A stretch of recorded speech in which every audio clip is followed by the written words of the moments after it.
Morning inspections and fights. Life for men behind bars. Subscribe now for more authentic crime tales. Remember to like, share, and engage with us in the comments below. A scream shattered the morning silence in cell block 5 of the infamous San Quentin State Prison. As guards pushed open the heavy steel door for the daily inspections, they found themselves facing a chilling scene. An inmate sprawled on the floor, fresh blood pooling around him. The lifeless body of 28-year-old Jason McAllister, covered in bruises and abrasions, painted a horrifying picture of violence that erupted within the monotonous routine of prison life. As the alarm bells rang and chaos ensued, guards and inmates alike gathered in a mixture of fear and morbid curiosity. Who could have done this? Was this a calculated hit or a spur-of-the-moment clash fueled by pent-up rage? The atmosphere was tense as questions swirled.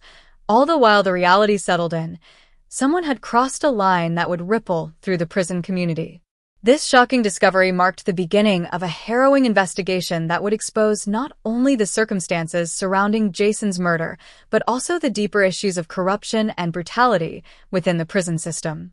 As authorities scrambled to piece together the events leading up to the tragedy, it quickly became clear that this would not end with Jason's death. Dark secrets lay beneath the surface, whispering of hidden agendas and dangerous alliances among the inmates. But just as law enforcement began to uncover the layers of this violent crime, one name emerged repeatedly from the shadows: Mark, the Enforcer, Johnson. Learning about his notorious reputation made investigators question if he was as dangerous as his moniker suggested. What role had he played in Jason's untimely death? Would this case reveal a deeper conspiracy within the prison walls, threatening to unravel everything? With stakes higher than ever, the clock was ticking down for investigators seeking justice for Jason McAllister. What they would uncover could not only shake the foundations of San Quentin but also force society to confront the hidden horrors lurking behind bars.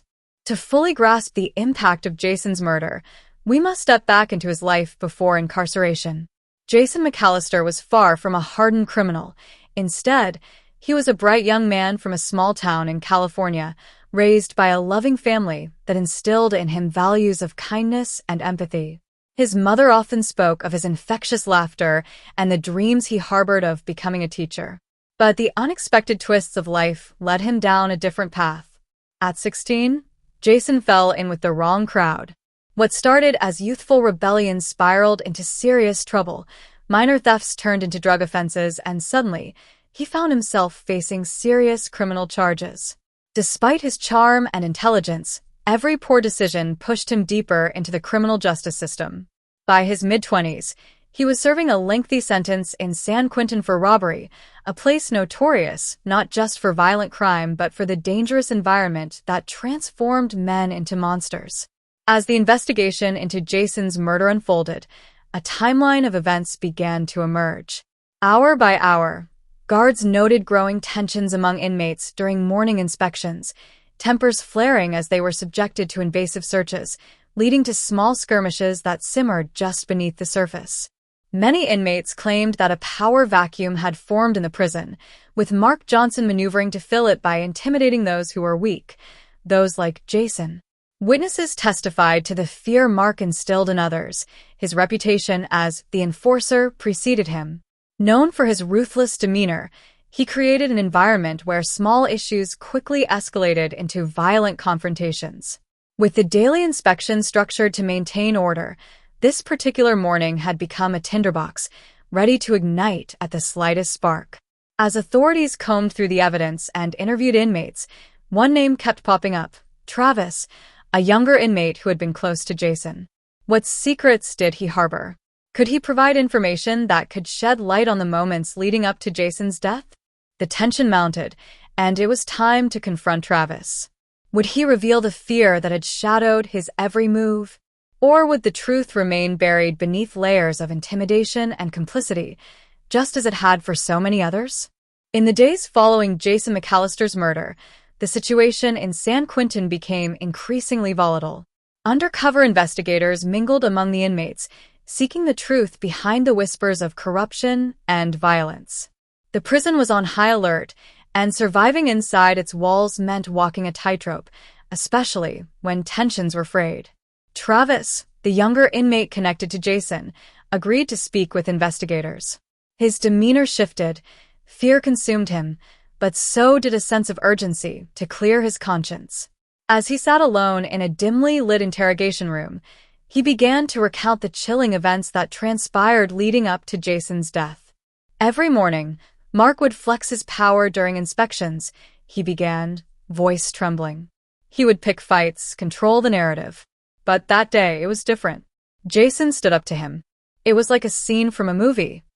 Travis paused, his eyes darting around, as if the walls could hear his confession.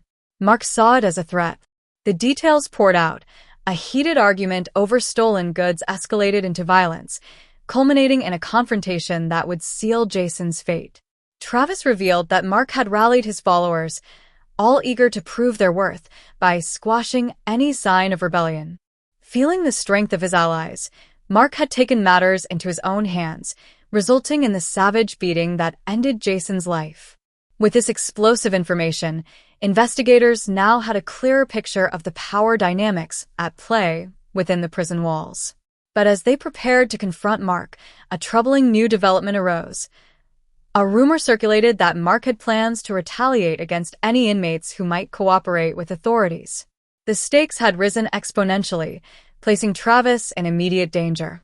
Now, facing the truth of exhausted alliances and survival instincts, the question remained, would justice be served, or would Mark Johnson's reign of terror continue unchecked? The potential for violence loomed over the investigation like a dark cloud, threatening to envelop anyone stepping too far into the light.